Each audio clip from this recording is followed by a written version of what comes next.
Run, river, run, run through the hills. Run, river, run to the sea. Run, river, run to your place beneath the sun. Run, river, run over me. Run through the land, you run through my soul. Bring me with... Hi, this is Jan Lewis. Welcome to be my guest today. We have an encore appearance by one of our favorite poets. He's also a stage director, James Nicola, from New York and from Holden, and presently staying in Wayland. Welcome, James. Good to see you again, Jim. Boy, this guy has more. The first book you had out was really great. Now he's got another one. My mother was on stage. Dad was in radio, and Mom would have eaten this up, I think. Playing the audience. If you were on stage, when did this come out? That actually is older than the poetry book, which is Manhattan Plaza. That's the one you read the first time. Right. Yeah. And but that is from my career as a stage director, and that's tips for actors and a company of actors playing the audience for how to things to do as choices on stage to help play it on stage live. So that the back row feels very intimately involved in ways that you don't necessarily let the audience know you're doing. Sometimes you can just turn and talk to the audience as the audience.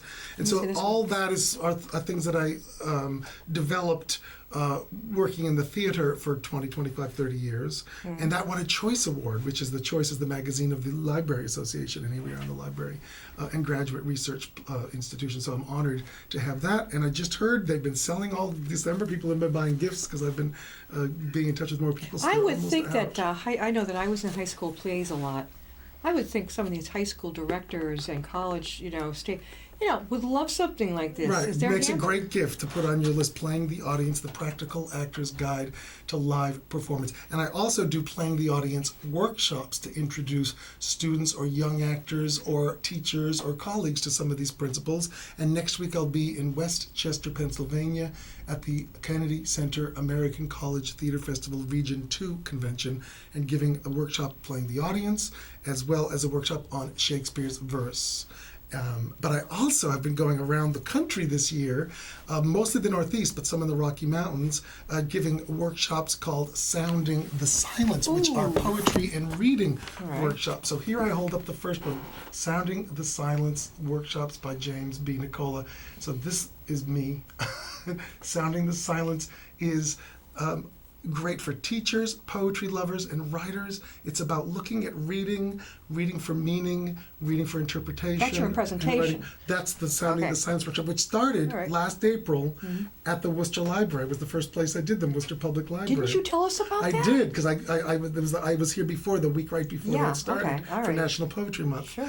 And so and I'll be talking a bit about that today. Just a little intro to what I do so that if you out there see this, I can go to schools from grades 3 through college and graduate level, teach teachers, as it were, too, about this reading, importance of reading. The emphasis is on not just reading what's there, but also reading what's not there, how it's said, and why it's said that way. So it's a good thing for citizens in a democracy to know about. And the first example I use, we're going to pan over here, is from when I was in second grade, and this is why I explain to people why it's important to me. I remember this TV commercial from a certain sugarless gum when I was in second grade. I looked up the date. It actually did start from that year. I was right. I remembered. What year was it? Come on, what year was it? I was 6. I was 64.5. Okay. Right. Can you hold it? I think it'd be better for Paul to zero in. No, I've got it. Have you got it? All right. If you remember the slogan, it went till a few years ago. 4 out of 5 dentists surveyed recommend sugarless gum for the patients who chew gum. And in second grade, therefore, we all assumed as little kids watching Saturday morning cartoons, we can chew sugarless gum, and did until 6th grade, when my hometown of Holden started talking about fluoridating water. And we talked about that in science class with Miss Dodd at the junior high. It was still called the junior high then. And I asked my teacher, what did the 5th dentist say? And she said, that's a good idea. What did the 5th dentist say? And what did the dentists that weren't surveyed say? And she came back with the answer from her dentist the next week and said, all dentists say don't chew gum. If you're going to chew gum in spite of our recommendation, avoid the sugar. And now they don't use that anymore.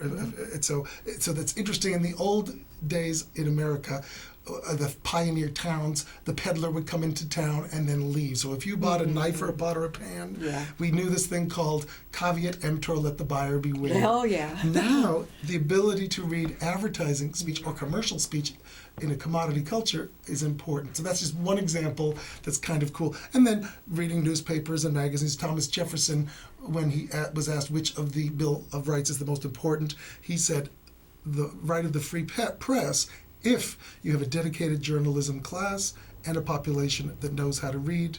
Colonial Boston had a 100% literacy rate. Crispus Attucks, the first guy to die in the Boston Massacre, that 17-year-old African-American youth could read. They all read the newspapers that were posted if you were too poor. So I don't talk a lot about that in the workshop. I go right to poetry. Because what poetry does is try to imply something unsaid on purpose. We went back when you were first on. Right. How old were you when you first started writing poetry? Well, I started writing a little bit, probably second and third grade. I wrote a thing about Worcester getting a zoo, and it was published in the Telegram and Gazette, which I delivered later for years, like when I was in second grade. But in 2000 is when I started writing sort of daily, and it turned it into a whole other monster. Not only does he write great poetry, but he recites it to you. And You act it. I'll be getting to some. Right, I'll be getting to some of my poems. Not many, because most of this is the introduction of the workshop. But before I even get to poetry, the next thing I do in these workshops is to talk about rich language, and I use a little bit from the Gettysburg Address, just the opening over here. If you remember it, 407 years ago, our fathers brought forth on this continent a new nation conceived in liberty and dedicated to the proposition that all men are created equal, and it goes on. And you wonder, so I asked the audience at the library or literary festival or school or graduate school, why does he say 407 instead of 87 years ago our country was founded? One reason is he's asking the listener to think, for the wheels in the mind to turn. Let me just do the math, for example. Score is 20. Now in 1863, score was used more for 20. We have to remember. So multiply 4 by 20, add 7, get 87, subtract from 1863, and you get 1776. And he's asking you to do that. All that means is he can talk slower, and it won't feel odd, because your mind is doubling. I wouldn't have the thought of number that at words. all. That wouldn't dawn on me. And then he goes on to our fathers brought forth. Well, it's not our fathers. It's our forefathers, or the fathers of our country. So he uses one word to stand for something else. And again, he can speak slowly enough to evoke that other meaning in the listener, and it won't seem mannered for him to slow down the speech. Brought forth on this continent is the next phrase. Brought forth is a birthing word. McBee says to Lady McBee in the Scottish play by Shakespeare, bring forth men, children only. Yeah. Bear children. Brought forth, and he's going to use this country as a person at the end. Brought forth on this continent. Why does he say on this continent? Well, it takes a point of view off the earth, from the point of view of our forefathers looking down from heaven, or an angel, or the sky, or the moon, or the sun, looking down and realizing of all the continents, this one was picked. So it gives a global and maybe metaphysical, almost divine perspective on this continent, a new nation. And then he says conceived in liberty. Again, conceived is, you can have an idea that's conceived, but you also conceive a child. So these are ways that his words are trying to invoke and provoke you to think more, so that by the end he shall say, a nation of the people, by the people, for the people, shall not perish from the earth. The Roman Empire did not perish, it fell. But our country is something conceived like a child and could perish. And so he sets all that up that early. That is highly charged text, but it's not quite poetic text yet. No, but I wouldn't have thought about that in a million years. Yeah, and it's in there, and then he'll take up these threads later. Okay. It's a wonderful thing. So that's an example of, by the richness of the word choices, it gives what we call a pitch or register to the language that helps you speak slower and helps the listener to have to do half the work. Now, by the 20th century, you have the listener or the audience have to do a lot of work when you get a painting that's all white. And that painter is in Modern Museum Modern is asking the listener to do, the audience to do all the work. So that's interesting. So the first part of then what I give is about an hour or 90-minute workshop. It talks about meter and music. So I talk about rhymed and formal verse a lot. And there's something intrinsic to, but I don't start with Shakespeare yet, or famous with, I start with a nursery rhyme. And it's, I'm going to set this up. If you remember Solomon Grundy, the nursery rhyme, it's from about 1842. But it goes back to a tradition of Saxon poetry where there's 2 beats per line because it's like marching. I've heard poems. the name, but I don't know what it is. Solomon Grundy. Solomon Grundy. Solomon Grundy, born on a Monday, christened on Tuesday, married on Wednesday, took ill on Thursday, worse on Friday, died on Saturday, buried on Sunday. This is the end of Solomon Grundy. Ah, that's right. Well, but he didn't spell it the same way D-A-Y as the other ones. Solomon Grundy is Grundy, D-Y. But it's everything rhymed though with the D-A-Y, with the D-Y. Right, with day, D. Right, at the end of Solomon Grundy. But this is not essentially rhymed necessarily because it's just repetition. Yeah. So it's not the same kind of rhyme we have. But it's 2 beats per line. It's not important how many syllables because it can be longer. Just like that Boy Scout marching chant, you had a good house but you left, you're right, you had a good house but you left. Some of the lines or some of the march steps have 5 syllables and some have just left, you're right, had a good house. So the number of syllables changes, but there's this. The one line that's different, I did this first in Worcester and everybody's jaw dropped, including our librarian host. She said, I thought it was a mistake. I said, no, which line is different? Yeah. Which line needs 3? Since you already showed it, there's one line that's different, so that you can't really do in only 2 stresses. This is the end. This is the end is only 2 stresses. But if I go Solomon Grundy, born on a Monday, christened on Tuesday, married on Wednesday, took ill on Thursday, you have to put 3 stresses on took That's the ill one. on Thursday. That's the one. And that's what you could, because if you said to kill on Thursday, it sounds like to Why kill. didn't he just put sick on Thursday? That would work. Because what happens with took ill on Thursday, and sick took ill is a different sort of a phrase that means you take ill and you're in your bed for a while, which happened a lot more in the 1800s. But also it slows you down. And what's happening to him in life? He's slowing down. And then it goes back on worse on Friday and it races to the end of his life. So it's the Thursday, which when you start on Monday, Thursday's the middle of the week. So that's the middle of his life when he takes ill or late, and then coast down to Well, yeah, but end. died on Saturday, buried on Sunday. This is the end. All right, so that was an okay sentence. This is the end. Right, the stress beat could appear at a different place. All right. But you can't say took ill on Thursday, we'll go took what on Thursday? Or took ill on Thursday sounds like to kill. You have to go took ill on Thursday and give that line something slightly different because that's the event that changed his life. Everything else was ordinary. Took ill, he's slowing down. So that even though it's an anonymous nursery rhyme, somehow... How do you find all these things out? Well, because I did a lot of Shakespeare, and that's the principle that goes on through Shakespeare. So this is we call scansion. That is not an episode of what Shakespeare's type of verse, because he didn't usually write in 2 syllables. But what Shakespeare does is he sets up a pattern, and then varies it for a dramatic or an emotional or a reason or a thought. And that's exactly what poets do with meter and music. Always, when there's a metrical form set up, you can go to the... Now, another example of that... About haiku, though. Haiku kind of can do whatever That's he wants. a Japanese poet. That is not a That's stress not like or syllable. ours at all. Haiku, I noticed, Right. does not have a pattern, and you can do anything just Right. about. All the syllables, stresses can go anywhere.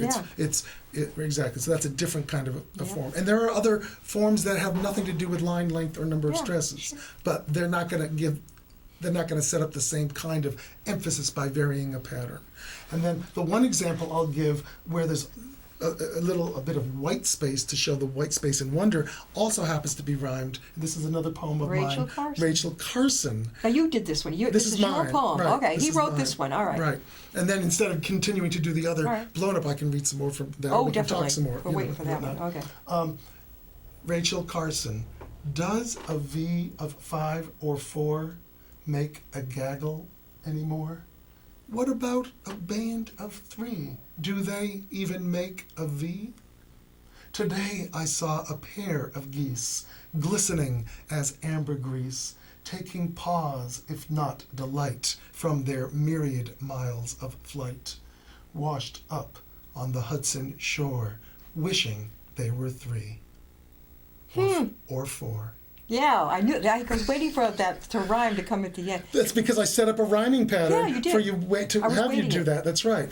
And then you notice the line length changes at the end, and the indents make the shape of the V, and everybody can see that white space is to give you the shape of a V in the air, and it's getting shorter by the end. Well, see, here in Elkton, we have some geese who absolutely love our town beach. We'd love to have them kind of like, you can like fly around, but please don't use our beach as your John. So anyhow, Dad, I'm picturing our geese just as you're reading it, going around. Right. Yeah. Right. And lately, although the geese are back a little bit in New York, but for some years we would see 2 or 3 geese and wonder, you never used to see 2 or 3. It was always a gaggle years ago. And so that's all They're that's all about. like in a formation. Right. Right, a V, and it's 17 or 18, and sometimes V's get bigger because they might join each other en route. When did you write this? After Manhattan Plaza came out, because it could have been a New York poem, and this is all New York poems, but this came out, and then I wrote that soon thereafter. Ah. So I realized that would have been in here Okay. had I written it earlier. This play in the audience again. This book here, I think that, gosh, I was on, some high school plays. We'd put on the Broadway things like Ganny Get Your Gun and all these things and Funny Girl. And I bet you that the directors would have loved having something like this as a gift. Thank you so much for Stage saying it. director. And if you want to find out how to reach me, here's the other that'll hold up. There's my website. It's kind of let's see. Sounding the Silence. Sounding the Silence. James B. Nicola. But I also do workshops about playing the audience. I do one for young people. It's like Sounding the Silence, but for more youth poetry, Mm-hmm. and I call that Poetry Through the Ears and Feet. So that's been grades 3 through 12 I've done that with. Mm-hmm. And there's my website, and you can find out how to contact me. I can imagine from you're that, great too. with kids. You've got We that have a grand time. enthusiasm. Yeah, and all the places I've been with kids have me back. Yeah. Because about them doing it and getting turned on, and why does the poem slow down there? And they'll say, because it's snow, and snow is slippery. In a certain point, the kids are so sharp when the clues are right there. How in the about poem. for seniors going to, senior centers and getting them in on this? I did one at the Holden Senior Center, and so How'd I that also go? do community center. It was wonderful. That was a poetry reading Yeah. with several other poets from Holden and Worcester. I did that, but yeah, for workshops, because since I do these workshops at libraries and community centers, senior centers or otherwise. So Yeah. contact me. You could go anywhere with Yeah, this knowledge. yeah, and it's about. I think it's the stuff that I didn't have growing up. Even though I did very well in school and had a great education in Massachusetts, it wasn't about reading with being suspicious to, okay, what are you trying to do? And then you find out the word rhetoric, which used to be a poo-pooed word. All that means is language that wants to convince. And then you find out all language is there to try to convince you of something. Sure, look at politics. All of that, and et cetera. So there's always the thesis or a theme behind when people put stuff in the paper or on the radio or on the news, and to be able to be suspicious of the agenda of the speaker or author is good for a democracy, to make sure they're not trying to pull the wool over our eyes like for a certain product that I already mentioned, which can remain nameless. We're talking with James Nicola, and he is one of our resident poets and stage director, and he's going to read some of our poetry for us. I'm going to read something from here.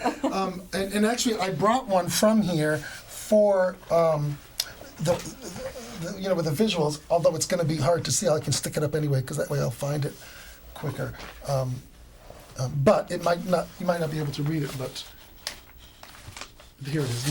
Plains. Yeah, I can read it from here. I won't put it up there. I'll just read it like this. You wrote this now. But I wrote, this is from Manhattan Plaza, poem I'm about to read, and it's called Plains. And I'll just show you quickly, just like this, but I will read from these cards, how the lines don't all go to the end. So you'll see how that works, and there's white space or a stanza break when you don't expect it, but what I'll do is, I'll put the stanza break in my voice. Plains. Neighbors' windows faced that way, saw at least the second one. I was not in town that day, but saw on a TV the unimaginable.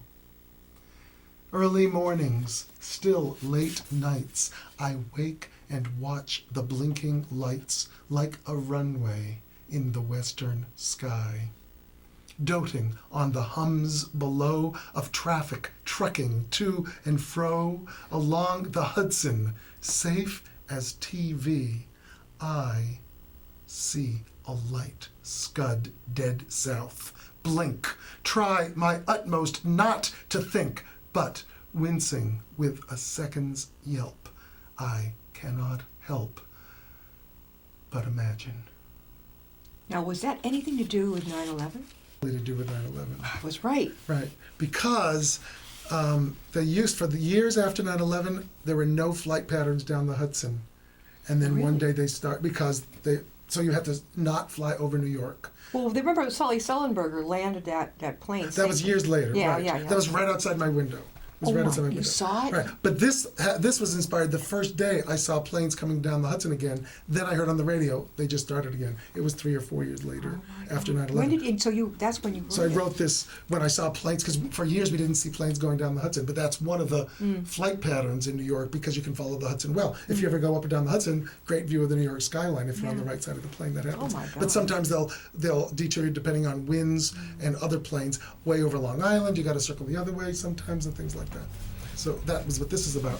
And again, I cannot help that next to the last line has a stanza break after it, and it's a shorter line. So it's asking the reader, if it's someone who's not me particularly, to pause then, or think then, or I'm trying to evoke what you got, which was, that's right, what's the unimaginable?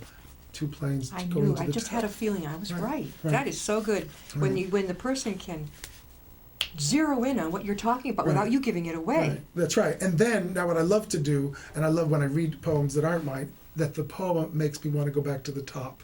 And then you see, neighbors' windows faced that way is the first line. Which way? Saw at least the second one. That tips The you. second what? But it's titled Planes. And it's titled So you've gotta be Planes. groovy with So you that. know planes and second one. Yeah. Right.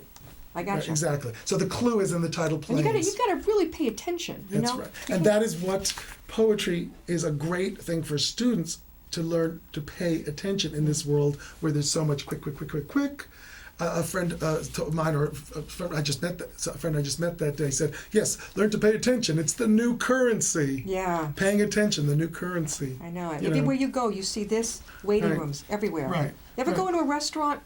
Like say the millennial generation, all 4 of them are sitting in the booth going like this. They're not not connecting like Right, this. right, and that can be valuable, but the ability to focus. So that I just had an article about these workshops when I did them in Maryland, and it used the word mindfulness in the headline. It teaches mindfulness through poetry. It's about, and I did some events at the Hartwell Institute and will again in Worcester, and where the whole catchphrase there is mindfulness. You're going to be at the Worcester Library again. Where I are don't you? have anything scheduled at Worcester Library. Again, I'm going to be in Rhode Island in February, and I have events in Jersey, but mostly the winter I take off, so I don't have anything for a while in January and February until I'll be in Rhode Island February 17th at a book fair there.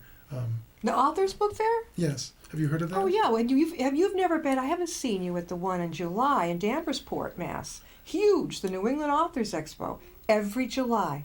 Oh, I got to find that. I will Danvers. write it down. I'm going to for write you. that down. I will write it. that. For, yeah. Well, yeah. Very definitely. good. You love it. Right. Yeah, right. because your books, it's authors from all kinds of genres are in there. It's in a gorgeous ballroom.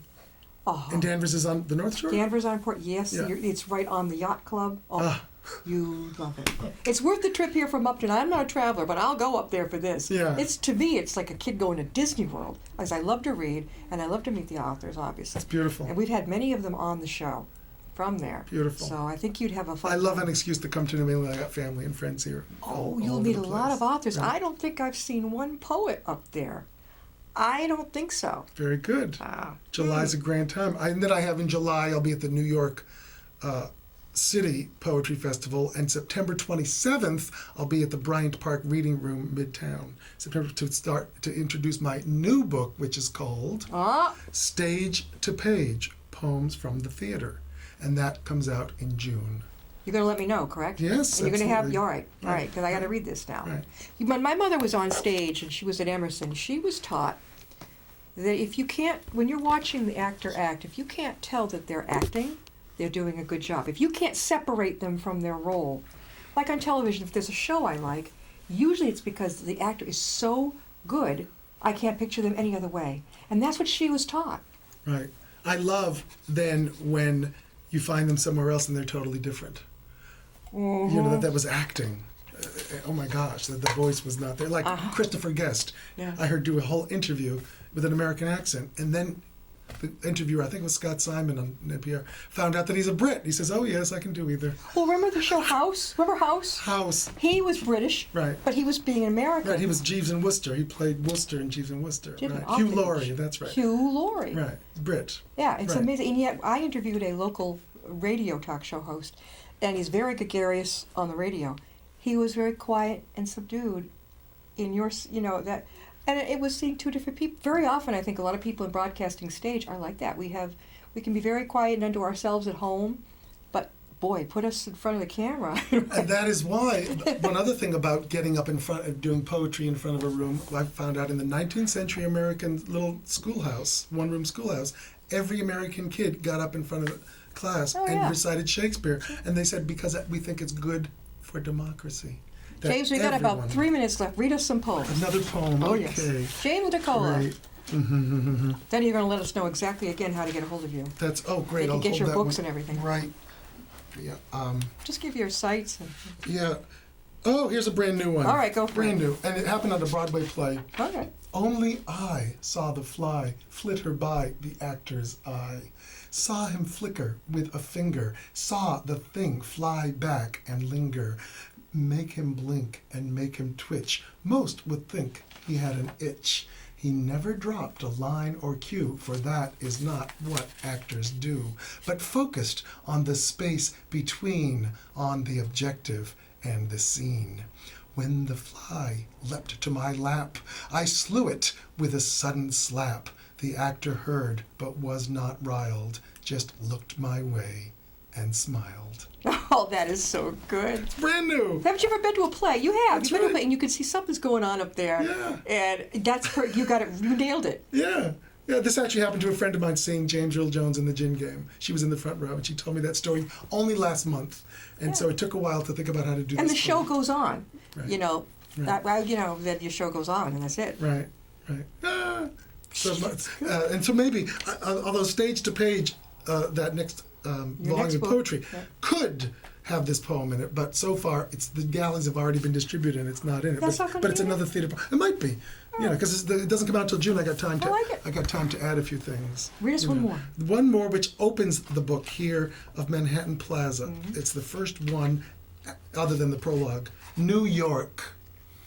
Dreams open and close. Stores, restaurants, shows. That's the whole thing. There's no punctuation at the end. No, I remember. I saw Cats on Broadway. Yeah. Wait, the cats run down the aisles. Right. Right. It was at the. Winter Garden. Yeah. I remember. No, I'm not into New York. I don't like going into cities or anything like that. But there is New York. You look up everywhere. There's people. Everywhere there's things. James, again, how can people get a hold of you? Yes, well, you can buy all my books on Amazon.com or any of those sites, Powell's.com, BarnesandNobles.com. The publisher is Word Tech, and here again is my website. I have to go find the card. Thank you for, well, I've bent over. There's my website, and that will have on some page my phone number or email address or something. But I'm also in the book in New York City. Just make sure you get James B. Because it's a James C. who lives across the street. Oh, yeah. In the Well, same- you got your same street. DVD last time, I right? You did. got Oh, everything yes. Now, when are you heading back to New York? Not for another week, So you're staying in Wayland, till Sunday. and you're enjoying it. Oh, love it. Wayland's a Love good town. it. It's a grand town. So you're not that far from there right now. No, Oh. just the Mass Pike and 495. Thanks for Pretty coming easy. on. Yeah, you're Jan, coming again pleasure. with a new book, right? When the new book comes out, All right. maybe July, if I can hit that Danvers thing, that Yep, would be. we actually get you on before so that we can let everybody know. Right, so between June when the book comes out and July when the Danvers Yeah. thing, that would be lovely. All right. Thank you, Jen, so All much. right, we'll see you next time. I'll be my guest.